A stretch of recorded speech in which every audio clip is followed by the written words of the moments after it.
What's up, horror fan? Welcome back to the channel. So for today's movie review, we are taking a look at a film called Z from 2019. And yes, you heard that right, 2019. Like I mentioned during yesterday's movie review, I am going through a massive backlog of films and TV series that I am still trying to get caught up on. It's a little difficult to get caught up on older films when newer films keep coming out and you're wanting to watch those and see what those are about, yet knowing you still have this huge backlog of films that you need to get through. And I'm trying to do both. I'm trying to watch the most current horror films that are coming out, giving my opinion, giving my take on them, doing reviews, doing summaries, but then it just takes me away from the backlog. And then once I have a few minutes or at least a few moments of time, and I tell myself, no more new movies for like a week, time to get through a backlog, try to watch as many horror films or TV series I can during that span of time, and then come to you all with my review. So some of you may have seen this film a long time ago, some of you may have just recently seen this film, and then there's that third option, you haven't even heard of this film. Again, it's called Z, and that's with the letter Z, and that's the full title of the film from 2019. Now, when I say 2019, that's when it was originally released at Overlook Film Festival. It was released that summer of 2019, but it didn't make its way to streaming until May of 2020, which it made its way to Shudder, and that is where it currently sits. That's where I recently viewed it. Now, only reason this one came on my radar is because I happened to be going through an article which was like a top 10 or a top 15 list of horror films. And you know me, I love those types of lists just to get other people's opinions. And it happened to show up on, one of those top 15 horror films you need to see.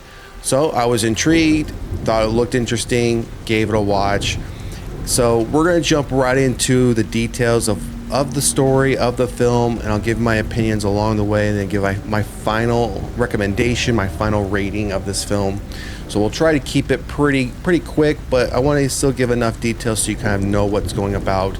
If you haven't seen the film and you know what you're getting yourself into, or if you use this as a reason not to see it, which, side note, this is just my opinion on the film. This is just again a very subjective view, and I've always told you all, I view films and TV series, regardless if it's horror, as very subjective. We're all not going to like the same things, right? We know that. I may like something, you may not like it, and vice versa. So this is just my opinion based on my taste. Now, you may go watch this film and think, wow, I really enjoy this film, or I really, it's one of my favorites now as far as it relates to horror. And hey, that's great. More power to you. I don't know about this one, but we'll get into more details on that. So just a quick, a little bit more background on this film. Again, it did release in May 2020 in the United States onto Shudder. Went to streaming. The box office results weren't that great. It did have a minimal time at the box office. It barely made a little over $750,000. Again, not very surprising once we start getting into the details. And it's not a long film. This is only an hour and 23 minutes. So again, not that long of a film. It's a bit shorter than your typical horror film would be.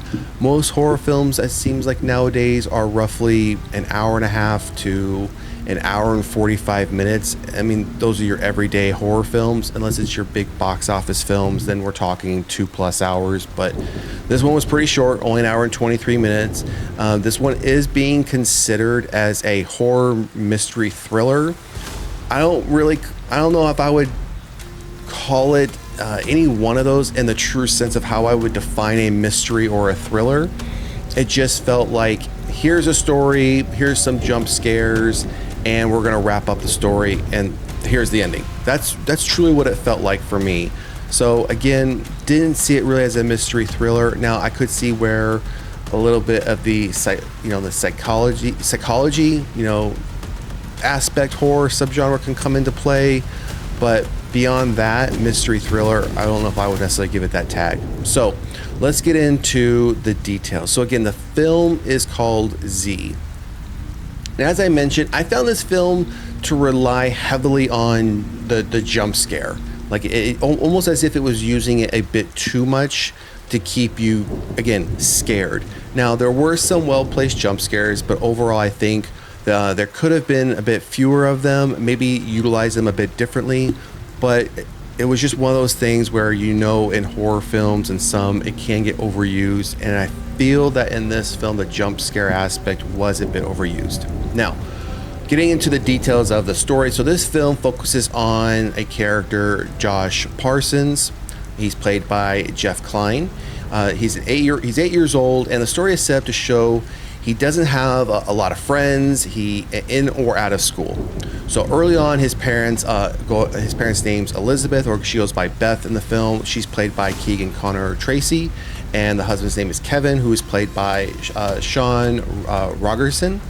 Are glad to see in some ways he has an imaginary friend that he's talking to. They think maybe this is just an outlet. They don't really think nothing about it. Again, he's 8 years old, doesn't have a lot of friends, so now he's got this imaginary friend, this outlet, right? So at first they don't think nothing about it, just a kid being a kid, right? So as the movie progresses, we start to see some slight changes start to take place in Josh's behavior. So originally, Josh would want to sleep with the door open. Now he's asking at night to close the door fully. And the reason we find out for this is because his imaginary friend doesn't want the door left open. His imaginary friend likes the dark. So we've come to find that out. Another major, or I feel major or critical change that comes to the mother, Beth's attention, is his behavior at school. So she's a stay-at-home mom. She gets called into the school, has a meeting with the teacher, and the teacher's like, hey, you know what, we're going to have to indefinitely suspend Josh. He's no longer welcome in class based on his behavior. And the mother is taken aback. She has no reason to believe as to what's going on is true. She has no idea what's going on. And the teacher's like, well, we've been sending home all these slips, of all of his bad behavior. How do you not know this? And apparently the husband had been signing all the slips, and the teacher showed the mother evidence. Hey, is this not your husband's signature? She goes home, and the husband and wife have it out a little bit, and she's just reading them off one by one. He's cursing, he's hitting, he's biting, he's doing all these crazy things. And the husband responds, hey, I just thought it was, I apologize. I thought it was just kids being kids. He's just acting out. Little did we know, and of course we find out later on the story, is that his imaginary friend is playing a part in his behavior and him acting like this. So now he's indefinitely suspended. So in order to keep him busy, the mother takes him to a play zone. So these are like those indoor facilities where they have all these obstacle courses, slides, these ball pits, things like that, these ropes that kids climb. So she takes him to one of those, and while Josh is running through one of these tubes that has a little window into it, she looks up and sees this creature chasing after him, and she believes this to be Z. Like, she's now believing that I am now seeing this imaginary creature or individual as well. So she attempts to rush up there to save Josh, thinking that it's real, only by the time she gets up there to realize it's not. So Beth, she's starting to get this realization that this could be something real, but she's also coming to a realization as she starts to contact other parents to set up play dates that Josh is not liked. He's actually very disliked. His peers are very afraid of him, and the parents don't want their kids around him based on the behavior that they've seen or that's been reported to them by Josh. So the movie tries to play at nighttime, we get these eerie sounds, the typical horror stuff, the creaking of the doors, these toys that all of a sudden, they look like their eyes in these dark rooms, but you turn the light, it just happens to be this random toy that's just positioned the right way to give you those scares that, is this the creature? Is this the imaginary friend? Again, typical horror tricks that you would see to get the audience on edge, that something's about to happen, but then nothing happens. So we continue through the story. As things start to take a turn for the worse, Beth walks in to find Josh. She's calling him down to lunch. He's not responding. He's not coming downstairs. So she goes up there, only to find him staring at this wall in his room where he is now drawn Z. He has drawn his imaginary friend in like this black crayon or charcoal, She's, taken aback, frightened by it. He's staring at it like it's no big deal, and just willingly comes downstairs to have lunch. And again, he's drawn what he believes what Z looks like. Now, behind her husband's back, Beth has now taken Josh to see a psychologist, gets him on prescribed drugs, and this really has an impact on Josh. Now, he's completely subdued, and it seems like the behavior has gone down a bit with him being subdued by these prescription drugs, where he's no longer seeing Z, like he doesn't believe he's there anymore. But little does the husband know, husband doesn't even realize this has happened. The husband has no idea that he's been prescribed these drugs. He still believes it's, kids being a kid, this is what they do at this young age. And they get into, again, another altercation. He flushes the drugs down, and now Josh is no longer on them. So Z starts to come back to Josh, starts to reappear. So while all this is happening, Beth is, on a side note, Beth is also taking care of her ill mother at her mother's home, who eventually passes away in her bed at home. So we also get introduced to Beth's sister, who seems to have, I don't know if it's a drug problem or a substance abuse problem, but she has some sort of addiction to something, and we come to later find out. So with the help of her sister, they're going through all the family stuff. They're going through, various things. And Beth comes across a VHS tape, an old VHS tape. She ends up taking it home, and she's watching it. And in this tape, she sees herself as a young child, probably much younger than what Josh is being portrayed as, 8 years old. I would guess probably 5 or 6. And in the video, when she's called away by somebody, she says out loud, very audibly, "Okay, let's go, Z." And Beth, as an adult now, it shocks her. She realizes, wait a minute, watches it numerous times, and now starts to remember that Z was in fact her imaginary friend when she was a child. So what does she do? Rather than share this information with her husband, rather than share this with anybody, she burns the tape. She burns the evidence, which in my mind makes no sense to me. You would think if you're trying to convince your husband that this is real, which she did on 2 occasions, and failed to convince him, you would think you'd want to show this video to say, watch this, do you hear this as well? Z is in fact real. I saw him as a child as well, and now our son is seeing him. So again, as we move on, Z becomes angry, and while Beth is away at the family home, sets fire to their house with Kevin and Josh inside. Now, Kevin tries to get Josh out of the house, and Z stops that from happening, ends up knocking and hurting Kevin, knocks him out, hurts him, and Kevin is now either already dead or unconscious. Now, by the time Beth arrives, half the house is on fire. She rushes in, and this is where the graphics for a horror film really shine, and I say shine as in a bad way. The fire on the outside of the house, and while she's in the house, the graphics look absolutely horrible. You can tell it looked like very little effort was put in for this CGI or these special effects for the fire, because you can tell they were nowhere near as part of the room, part of the house. It was just very poorly done. And I mean, again, it's a horror film. Sometimes they're like this, but sometimes these things, put a little bit more effort and care into it, because it really didn't look that great. So at this point, she sees her husband laying on the ground, not moving, and her son has now been pulled into this room, almost like dragged across by this entity, these doors shut. She's now talking to Z, saying, let him go, let him go. And if you let him go, I will give myself to you. You can have me. And next thing you know, the door opens, she's able to get her son, get him out of the house, and the house burns down. So Kevin's just left there. So whether or not Kevin was still alive or not, he's surely now dead. He burned in the house, and he's now gone. So Beth now takes her son to her sister's place, saying, "Hey, I need you to take care of him. I need you to take care of him as long as you can until you hear back from me." Hands her a bunch of money, leaves her son there, and now goes back to her old family home where her mother had just died in.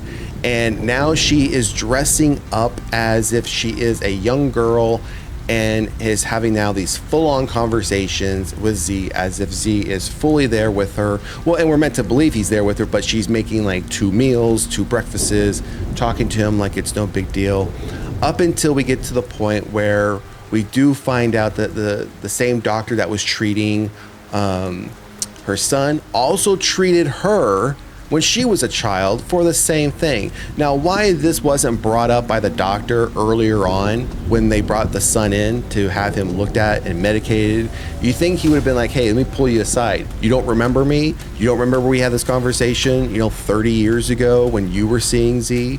So I thought that was kind of dumb in a way, that she just doesn't remember who this doctor is, and yet she was treated for this. Now I understand maybe she doesn't remember the imaginary friend until it came back up, but she does not remember the doctor. Doesn't make sense.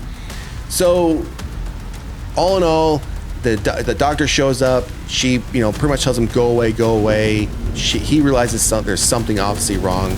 He comes back with police to do a wellness check while she's on the phone with her sister trying to make sure that Josh is there, and that she's being told by the doctor, you're the only one that can stop this. You're the only one that can stop this. So what does she do? She drops the phone, runs downstairs, where she attempts to retire herself, and that's where she is found. So you're meant to believe that's where the film ends, because we come now back to what seems to be a little bit of a time jump. The son, Josh, is sitting at the same table in this family home, and her sister is taking care of him. He's eating, and then next thing you know, the camera pans over, and Beth is sitting there in like this vegetated state.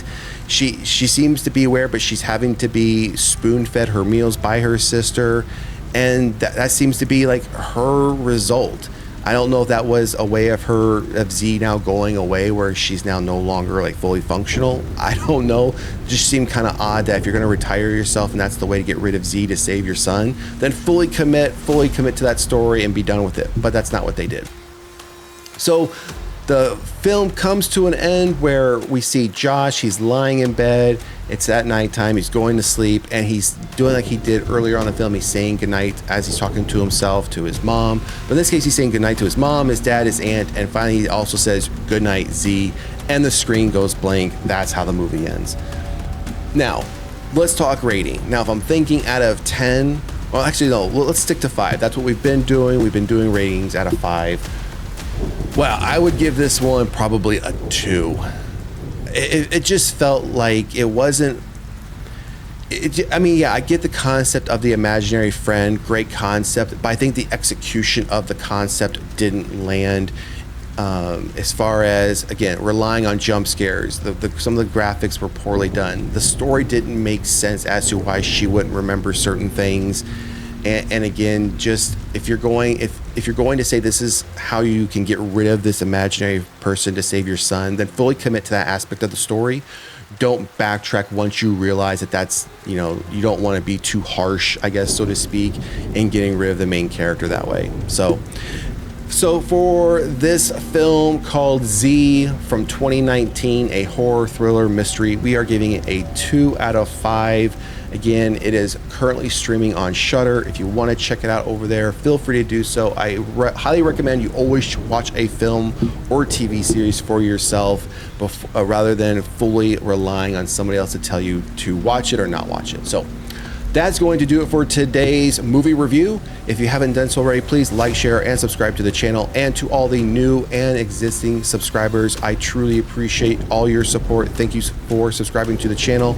Drop a comment in the comment section. Let us know, have you seen Z? Or if you haven't seen Z, are you interested in seeing it, maybe checking it out? If you have Shudder, make sure to jump over there and do so. Again, it's only a little over an hour and 29 minutes, not a long film. Otherwise, thank you, and we will see you at the next one. Peace.